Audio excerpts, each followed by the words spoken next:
I have always tried to get across to you, and certainly people on my show, just how really bad local authorities have had it for the past decade or more at this point, especially under the Tories. They have had their budgets just cut, cut, cut, and cut again. And it's been to such an extent, they are expected to still have the same level of service while having less staff and even less resources to even perform or at least keep that level of service. But that is what councils are expected to do. And they are the ones who have had to bear the brunt of austerity, and almost certainly as well, councils have had to bear the responsibility for the consequences of austerity as well. So I would not be surprised if there might even be that information floating around out there of just how much money councils have had to sort of spend on essentially what are the consequences of Tory austerity. And it gets even worse because now, you may remember under Liz Truss, there were these investment zones. And this data should be absolutely shocking because remember, the growth group is there, led by Liz Truss, still pushing this insane idea for these investment zones. And this data that has come out recently shows that councils have spent over £12.5 million on the bids alone to go into to create one of these investment zones. And yet, the entire scheme was pulled weeks later. So all these councils that have spent money to put forward bids for these investment zones, that money was just completely wasted. So let's go on into this then, shall we? So, as always, guys, before we do go diving in, please do remember to hit that like, share, and subscribe button. And of course, down below, there are links to my Patreon page and a donation link called Buy Me Coffee, where you can, well, buy me coffee. And as always, thank you very much to all those people who do help and support the channel that way. And of course, there's the YouTube thank you button down below as well. And of course, the Pony Club as well. So, let's go on into this. So, this comes from The Guardian with the title of Council Spent £12.5 million on bids for Liz Truss's investment zones, data shows.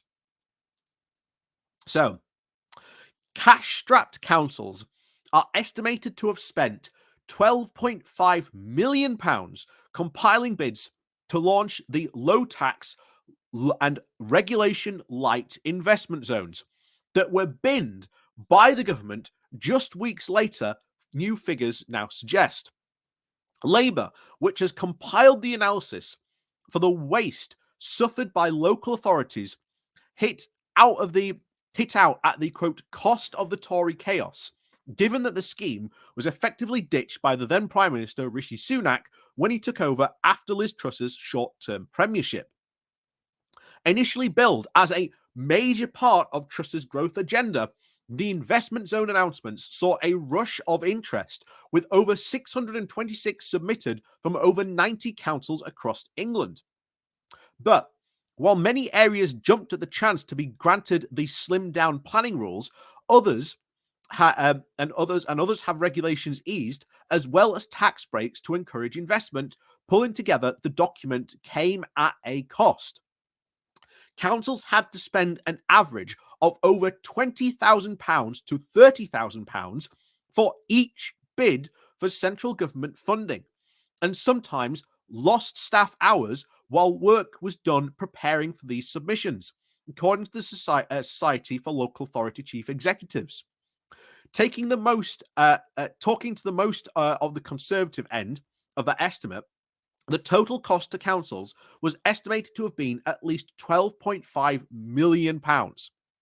Using the same equation, Labour also said that the 418 bids rejected last week out of the 529 received from the second round of distribution from the Levelling Up Fund amounted to a loss to councils of over £8.4 million.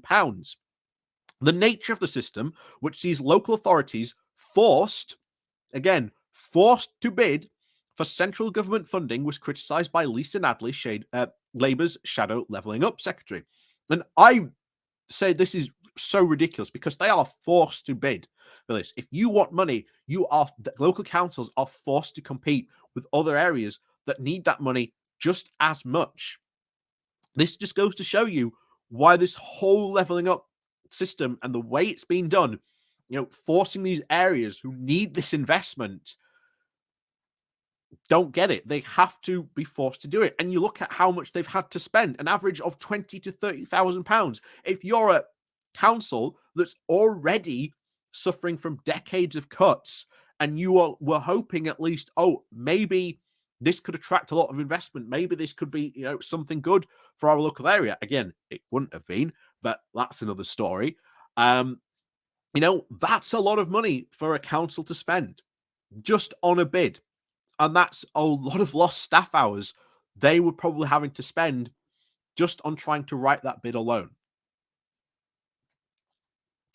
So she claimed the struggling councils had been forced to waste millions of pounds during a cost of living crisis on applications that now lie at the bottom of a bin in Whitehall. Nadley said that many councils were rightly sceptical about the investment zones, but they felt that they had to engage with what seemed to be the only game in town. A huge amount of time and money has been wasted because of the Conservatives bouncing from one half-baked idea to the next with no serious plan for growth. She vowed that Labour would end the, quote, Hunger Games style approach to levelling up, which forced communities to go cap in hand to Whitehall. And she said that the party had set out a proper long-term strategy to grow the economy and create jobs while shifting power out of Westminster. The Levelling Up department was contacted to comment, but of course they probably didn't comment back. Previously, The Guardian has revealed that all the expressions of interest from the councils in becoming these investment zones were not being pursued by the government. The drastically slimmed down and refocused version of the scheme is still being discussed between the Levelling Up Department, the Treasury, and Number 10, and will probably see some of the zones focused on boosting research and development and hubs at universities. Sources have indicated that Sunak does want to use the move as a sop to Truss and her allies to try and fend off any criticism about the lack of commitment to her vision for growth. The Levelling Up Secretary, Michael Gove, will probably express his commitment to the reincarnation of this scheme in a speech to the Convention of the North on Wednesday, but the announcement about the future of the project is still thought to be some way off. So bear in mind, I went hard on just how bad some of these investment zones are. And they are absolutely awful. When you look at what was planned and certainly what was put forward under some of these plans being this light touch, low regulation area, these zones weren't over very well. And like I say, they are right. Councils had massive reservations about applying for some of these zones because there were some ideas at the time, if you may remember, of, oh yes, if you go here, you don't have to pay council tax. So you could see businesses in that area move into that zone and the council lose even more amounts of money through those businesses just moving into that zone and losing the council tax that they would charge to that business, probably through like business rates, etc., etc. You can see why they had problems. And we said at the time, these zones were not a good idea. But if you're a council and you're struggling to get funding and investment, and if, as Lisa Nadley said, that was the only game in town, can you really blame them for wanting to apply to these things? If that is your only way to get money, you ain't got it. Because remember, a lot of these councils relied very heavily on the EU Business and Development Fund and the structuring fund that we got from Europe. And of course, that money ended, I think it was 2022. So from this point on, there's no more EU money coming in. And we've said it time and time again, lots of councils depended on those grants from the EU. And now that's gone. And instead, you've got the Conservatives basically continuing messing up, going from one crackpot idea to the next crackpot idea. What are local councils meant to do? And yet, the Conservatives last week were shocked that there was such a pushback against all this levelling up stuff that they did last week, which, as we've said before, amounted to nothing. You know, look what Germany did, how it's put all sorts of money into East Germany to try and level up, East Germany. And as I've said before, we've had, people from Germany saying, it has, had, different levels of success. Some people say it has succeeded. Some people say, but what I've always maintained is, look, the German government actually gave a damn. It actually tried. It saw a fire, got out the hose, and started fighting the fire.